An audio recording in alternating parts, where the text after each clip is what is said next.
Olá, no Direito Sem Fronteiras de hoje o assunto é doping. A Rússia foi banida das competições mundiais e o que dizem as regras? Veja na reportagem. A Rússia, considerada uma das maiores potências na ginástica, está fora das Olimpíadas de Inverno de 2022 em Pequim. Os russos também não vão estar na Copa do Mundo de Futebol de 2022 no Catar. A suspensão vale por 4 anos em competições esportivas mundiais e foi imposta pela Agência Mundial Antidoping. A decisão saiu de uma reunião no final do ano passado na Suíça, depois que a Agência Antidoping da Rússia foi declarada não cooperante por manipular dados de laboratório entregues aos investigadores em janeiro de 2019. Os atletas que não estiverem envolvidos no escândalo de doping e provarem isso poderão competir, mas com uma bandeira neutra. E essa não é a primeira vez. Em 2015, um relatório da Agência Mundial Antidoping identificou um sistema de dopagem envolvendo atletas, técnicos e dirigentes da Federação Russa, além de autoridades e a Federação Internacional de Atletismo. Por causa disso, em 2016, o COI, Comitê Olímpico Internacional, excluiu o país da Rio 2016 e dos Jogos Olímpicos de Inverno de Pyeongchang. Para debater o assunto, convidamos Leonardo Andreotti, presidente do Instituto Brasileiro de Direito Desportivo, e Tatiana Mesquita Nunes, advogada da União e presidente do Tribunal Antidopagem aqui no Brasil. Muito obrigado pela presença aqui em nosso programa. Bom, a Agência Internacional Antidopagem estabelece a punição, mas quem executa a sentença, vamos dizer assim, é a federação local. Como é que funciona isso? Obrigada, Bob, pela pergunta. Na verdade, é uma questão de enforcement, porque a Agência Mundial Antidopagem ela é um organismo internacional. Ela dita quais são as decisões em razão das violações das regras antidopagem, mas quem tem que executá-las são as federações ou os comitês, no caso do COI, que são os responsáveis pela organização das competições. Entendi. Você, como advogado, vendo aqui no Brasil e vendo o que acontece no resto do mundo, havia um tempo que não se tinha muita notícia de dopagem no Brasil, era uma coisa cara, engenharia genética para fazer uma limpeza, etc. Como é que está o Brasil nisso hoje? Olha, Bob, em primeiro lugar eu agradeço a oportunidade, é sempre um grande prazer. E isso não é um problema apenas brasileiro, né? O âmbito nacional nosso, que nós conhecemos. Isso é uma questão globalizada, tanto é que 1999 foi um ano extremamente importante para essa questão da luta contra o doping no esporte, né? Que foi a criação da própria Agência Mundial Antidoping.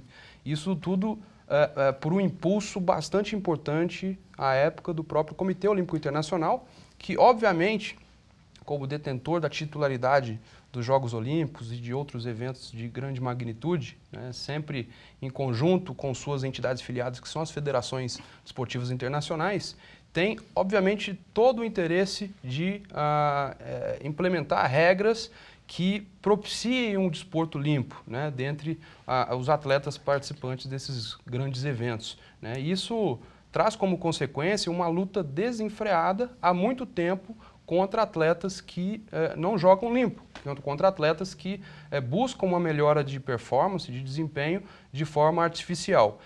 Isso, claro, no Brasil nós temos uma situação bastante peculiar, que é uma notória evolução, né, nos controles de dopagem e principalmente na repressão, né? Há muito pouco tempo nós tivemos, inclusive, a implementação de um novo modelo, um novo regime jurídico no Brasil, que foi com a implementação do próprio Tribunal de Justiça Antidopagem, né, do qual nós temos como presidente a doutora Tatiana, e que mostra como o Brasil vem enfrentando o tema de uma forma séria e de uma forma até bastante rigorosa perante o cenário internacional. Tem um detalhe curioso, muita gente acredita, vendo e ouvindo uma notícia como essa sobre a Rússia, que apenas esportes olímpicos são vulneráveis à dopagem. Não é nada disso. Todo atleta acaba sendo vulnerável a um esquema de dopagem. Eu vou lembrar, por exemplo, a questão do tênis, que o Rafael Nadal, quando era número 1 do mundo, acabou sendo surpreendido em casa às 6 horas da manhã por um agente para colher material dele para análise. Como é que se analisa esse serviço de inteligência da Federação Internacional de Tênis, que trabalha com tênis profissional, em cima dos seus atletas? Eu começo com você, depois eu passo para você. Tá bom? Perfeito. Esse serviço de inteligência, ele é extremamente importante para fins do controle de dopagem, porque muitas vezes o controle de dopagem acaba sempre correndo atrás das técnicas voltadas a justamente burlar esse controle. Então é necessário cada vez mais implementar os chamados controles surpresas. Esses controles são feitos não só em competição, mas também fora de competição.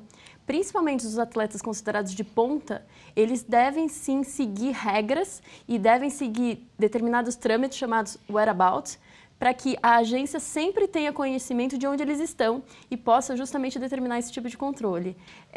Esse tipo de inteligência é hoje desenvolvido também no Brasil pela Autoridade Brasileira de Controle de Dopagem, que também faz controles fora de competição, os quais são extremamente relevantes justamente para conseguir coibir a prática da dopagem não só perto de uma competição esportiva, que é o que ocorria no passado, o atleta vinha se dopando e perto da competição ele tentava se limpar, mas também para coibir que ela aconteça em qualquer momento.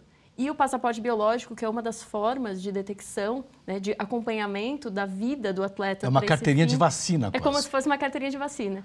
Permite que se acompanhe os níveis dos próprios hormônios, do próprio organismo do atleta, para entender se ele está utilizando de uma substância que seja dopante. Isso é extremamente importante. Como advogado de defesa, um cliente que é pego, tá certo? Um atleta qualquer, e ele é pego com uma substância proibida em seus exames. E muita gente diz que alguns atletas se limpam. Eles usam a substância proibida e depois eles acabam fazendo uma espécie de limpeza. Como é que funciona isso? Por que é tão difícil pegar um atleta e por que é tão difícil fazer a limpeza? Pois é, nós vivemos num ambiente, né, do ponto de vista nem da defesa, mas do ponto de vista jurídico, em que, de forma resumida e ilustrativa, nós estamos com uma briga de de gato e rato, né? Que é como nós dizemos. E justamente por conta das variadas técnicas e sempre em evolução de se buscar a dopagem e, portanto, uma melhora no desempenho de forma artificial, né? Então, nós estamos vivendo um ambiente em que o atleta, os fins justificam os meios, né? A finalidade do controle justifica a busca pela integridade do esporte e das competições. E muitas vezes isso aí, do ponto de vista jurídico, traz como consequência a ponderação acerca da estabilidade das competições, da integridade das competições e dos direitos humanos dos atletas. Por quê? Porque esses atletas devem ser considerados como super-atletas, super-heróis, porque eles são realmente diferentes. Até por conta disso, vige um princípio muito conhecido, né, daqueles que atuam no mundo da antidopagem, que é o princípio da responsabilidade estrita, que é justamente a responsabilidade que o atleta tem por tudo aquilo que se encontra no seu organismo. Perfeito.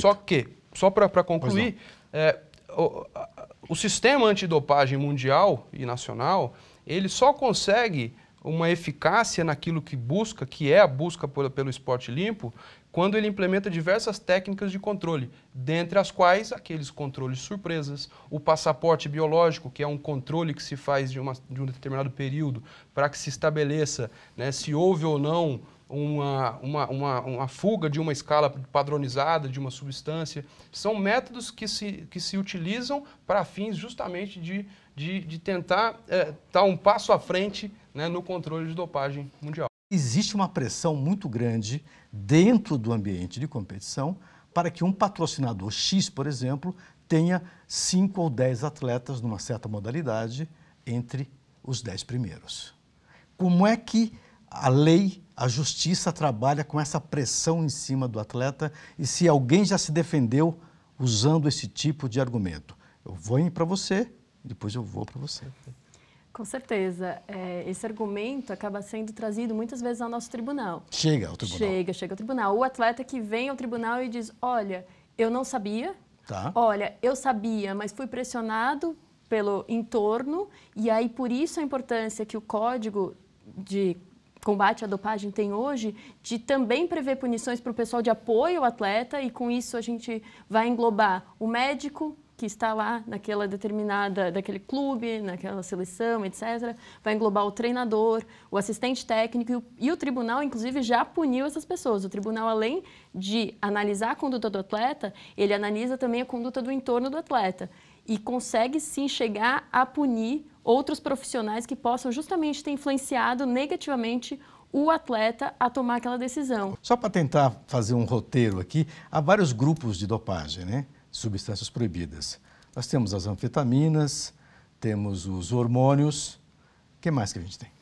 Nós temos várias espécies de doping. Aliás, o doping ele é caracterizado não apenas como uma substância dopante, né, que se ingere no organismo do atleta, mas como qualquer técnica, né, que o Código Mundial Antidoping considere como uma técnica, método ou substância dopante, né? Então, isso é uma questão muito mais médica do que jurídica, obviamente, mas são várias as classes. Eu diria que mais importante é entendermos que, principalmente, a lista de substâncias proibidas divide entre substâncias, dentre as substâncias, obviamente, as especificadas e as não especificadas, né? De uma forma geral, eu poderia dizer que as substâncias especificadas são aquelas que eventualmente se pode inclusive reduzir a sanção, né? Reduzir o período de inelegibilidade diante da menor gravidade se comparada às não especificadas, como por exemplo, né, de forma ilustrativa, os anabólicos, né? Sim. É bem complexo e a lista nos traz várias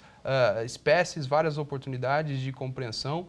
E, enfim, é uma situação que é muito mais médica do que jurídica. Perfeito. Eu só queria fazer um adendo aqui em relação a alguns produtos. Muitas vezes, nós acabamos de falar aqui sobre anabolizantes, hormônios, tem os estimulantes, anfetaminas e tal, e tem até diurético. Mas diurético pode ser doping? Pode. Um atleta, por exemplo, que esteja competindo como pugilista, um lutador, e tem uma margem de peso, ele pode perder peso de uma maneira forçada. Isso também é enquadrado como dopagem. Mas o uso do diurético, as sentenças normalmente são mais pesadas ou mais brandas que o uso de um anabolizante. Existe uma diferença? Existe uma diferença, na verdade, na intenção de utilizar aquela substância para fins competitivos. Então, quando a gente verifica no tribunal, e é uma questão de provas, quando a gente verifica no tribunal que o diurético foi utilizado para fins dopantes, nesse caso, a pena acaba sendo muito parecida, a calibração da punição acaba sendo muito parecida com o anabólico. O diurético pode acontecer, o diurético entra no rol das substâncias especificadas, que o Dr. Leonardo colocou. Nesse caso, há um ônus da prova é da Procuradoria de demonstrar que foi utilizado para fins de doping. Então, o atleta ele se beneficia, nesse caso, com o ônus da prova. A princípio, se presume que essas substâncias chamadas e especificadas não foram utilizadas com esse fim. São substâncias que são proibidas, porque geram esse efeito, mas como elas são contidas em medicamentos de uso, às vezes, comum, por exemplo, um reconhecido medicamento utilizado para dor de cabeça, tem uma substância que está na lista e poucos atletas têm conhecimento disso. Então, existem algumas substâncias que fazem parte de alguns medicamentos que são relativamente cotidianos. E, nesse caso, há uma presunção de que não foi utilizado para fins de aumento de rendimento. Mas, de qualquer forma, há a punição. Mas, obviamente, que todo atleta profissional, atleta de alto padrão, ele sabe que quando ele tem que passar por algum tratamento, o médico tem que endossar isso e comunicar à federação respectiva. Efedrina, por exemplo, é um elemento químico que aparece naqueles produtos que de inalação, etc., contra rinites, etc., não é verdade? Mas se o médico autorizar, atestar que houve uma doença, alguma coisa assim, isso pode ser atenuado, né, doutor? É prova isso aí, não? Perfeito. Só também a título de esclarecimento, né, as substâncias especificadas, elas são menos rigorosas, vamos dizer assim, na questão do controle e na questão da repressão.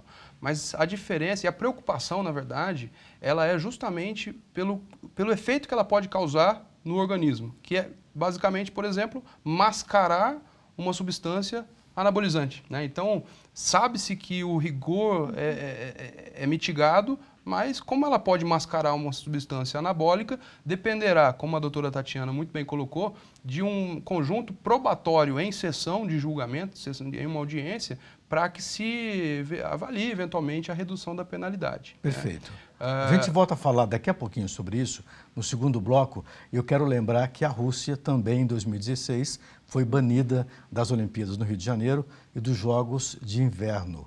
Mas isso tudo é conversa para o segundo bloco. A gente volta daqui a pouquinho, não vai embora.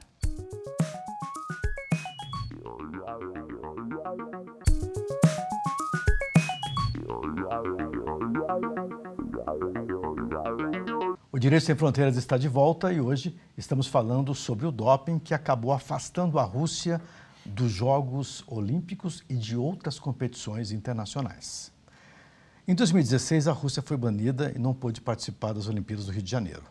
Também não participou dos Jogos de Inverno.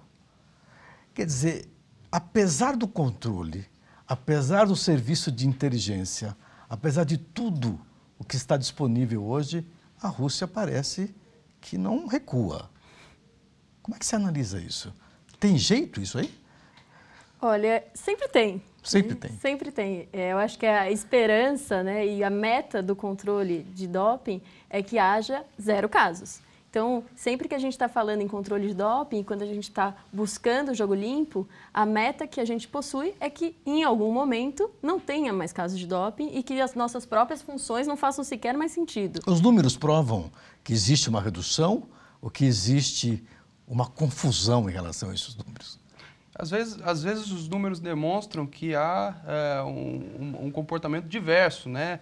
A gente espera a redução de número de casos e acaba tendo uma elevação, mas isso vem muito com uma intensificação dos controles, né? Que outrora era feito de uma forma limitada e hoje, com muito mais investimentos, apesar de limitados, acabam sendo feitos de outra forma. Então, proporcionalmente, eu poderia dizer que sim, o controle e todo o sistema disciplinar antidopagem vem funcionando. No ano passado, ou nos últimos 5 anos no Brasil, os números de dopagem, eles subiram ou diminuíram?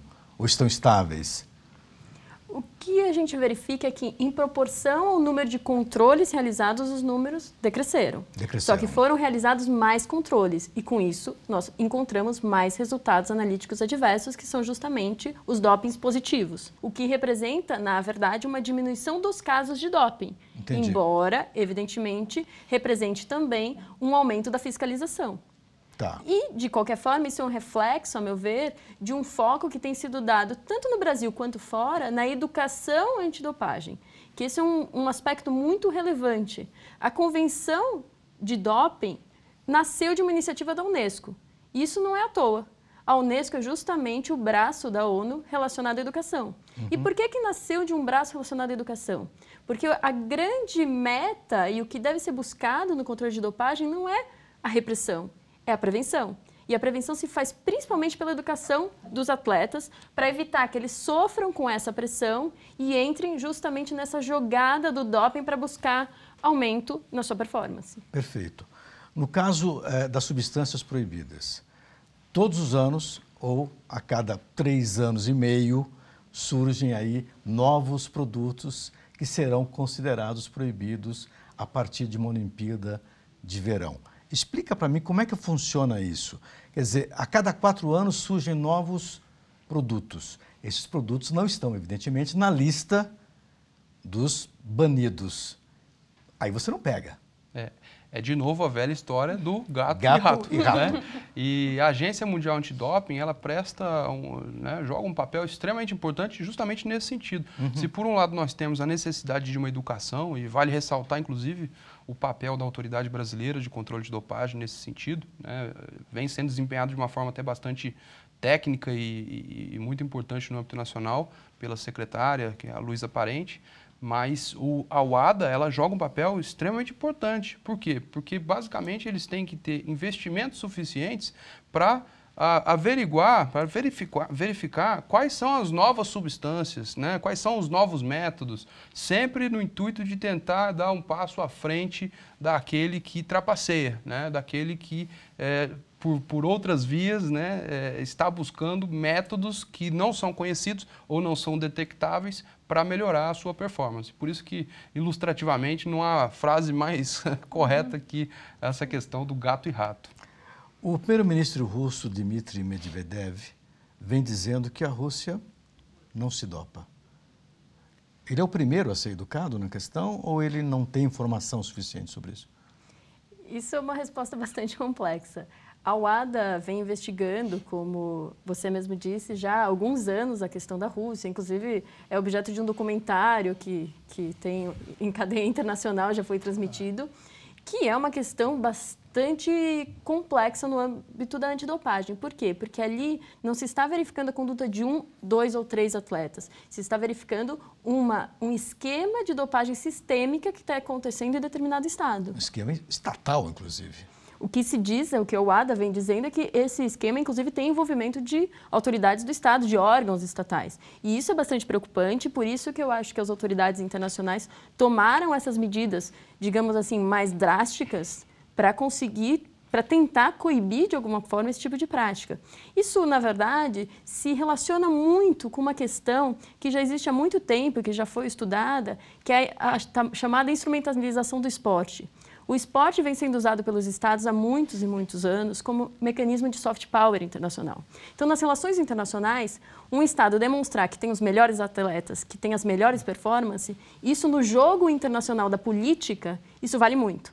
Então, se a gente for lá para trás, para os Jogos Olímpicos de Berlim, na época em que havia os conflitos da Segunda Guerra Mundial, buscava-se, por meio da demonstração da performance dos atletas da Alemanha, por exemplo, demonstrar a superioridade da raça ariana. E ali já havia essa questão da instrumentalização. O soft power, ele pode ser usado com esse viés, digamos assim, negativo, como também positivo. O Brasil realizou um jogo, por exemplo, no Haiti, na época em que o Haiti passava por aquela situação social bastante complicada, para fins humanitários. E aí há uma utilização positiva desse instrumento para gerar uma visibilidade. O Brasil jogar em algum lugar, a seleção brasileira de futebol jogar em algum lugar é algo que, né, cria uma visibilidade. Então, existe justamente essa instrumentalização já de muito, não é coisa nova. No caso brasileiro, por exemplo, nós tivemos o caso do Anderson Silva, lutador de MMA, que foi pego e suspenso por 2 anos, me parece, alguns meses. Um ano, se não me engano, né? Acho que não chegou a 2.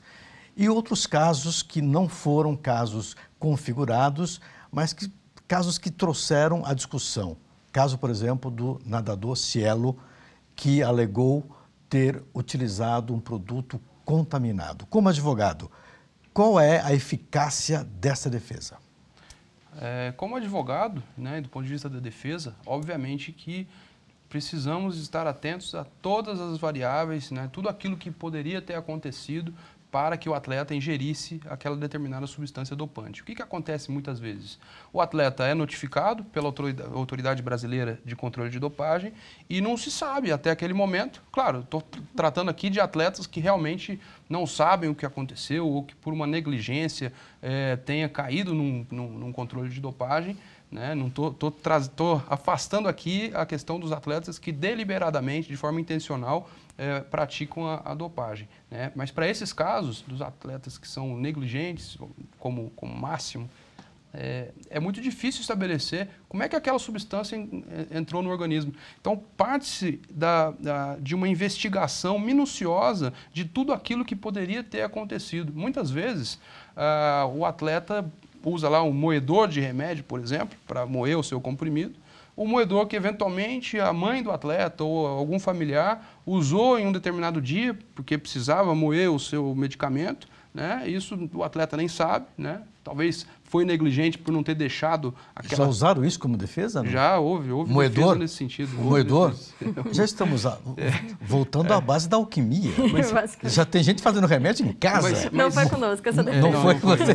Porque esse argumento é um argumento... Mas é um argumento que, apesar de muito interessante, ele realmente representa a grande maioria dos casos. Por quê? Porque nós estamos tratando com atletas que, apesar de que deveriam saber tudo aquilo que ingerem e a todas as regras e etc., nós estamos tratando com atletas que muitas vezes, em sua grande maioria, não têm essa estrutura, né? Não tem a estrutura adequada para entender a gravidade, inclusive, da situação. Então, muitas vezes, nós realmente lamentamos muito porque a negligência de um atleta, apesar da sua ingenuidade, leva a uma punição até bastante rigorosa, mas muitas vezes com argumentos até bastante convincentes e contundentes.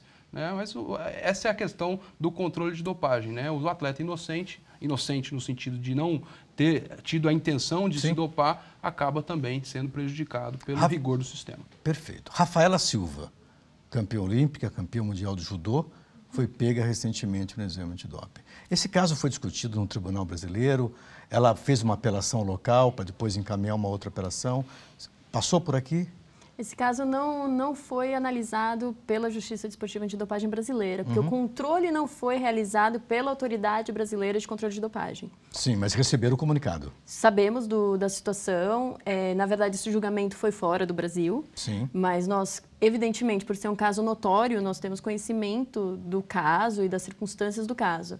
Evidentemente, é impossível fazer um julgamento sem conhecer minuciosamente as circunstâncias, principalmente quando se há esse tipo de alegação de uma espécie de contaminação. No caso dela, não é a contaminação de um medicamento, nem de um suplemento, mas há ali uma alegação de contaminação por conta, né, da interação dela com uma criança que teria utilizado de uma substância que se encontra na lista. Essa situação, ela é muito casuística, depende muito da quantidade de provas, da forma de comprovação que é trazida para o tribunal. Nós, como julgadores, temos essa difícil missão de compreender e separar o joio do trigo. Separar aquela alegação que, infelizmente, muitas vezes é utilizada sem ter um fundamento, daquela alegação que de fato faça sentido. É necessário fazer todo esse balizamento das provas produzidas e das análises que é feita pelo laboratório, pelo LBCD, que aliás é um laboratório que nós temos no Brasil, no Rio de Janeiro, que é considerado uma referência na América Latina. Feita essa análise para se chegar à conclusão mais adequada do ponto de vista do julgamento. Eu queria só reforçar, nós já temos no Brasil uma estrutura bioquímica considerada, reconhecida no mundo todo para esse tipo de análise. Sim, já temos isso. Hoje, né? Nós temos. Nós temos o LBCD, que é o laboratório brasileiro voltado ao controle de dopagem, e esse laboratório, ele inclusive foi utilizado nos Jogos Olímpicos Rio 2016. Perfeito. A Agência Brasileira Antidopagem, qual é o papel dessa agência hoje e o que ela tem feito em termos de educação desses atletas que eventualmente podem ser vulneráveis? Perfeito. Cada país realmente tem a sua própria agência, né? São as chamadas NADOS.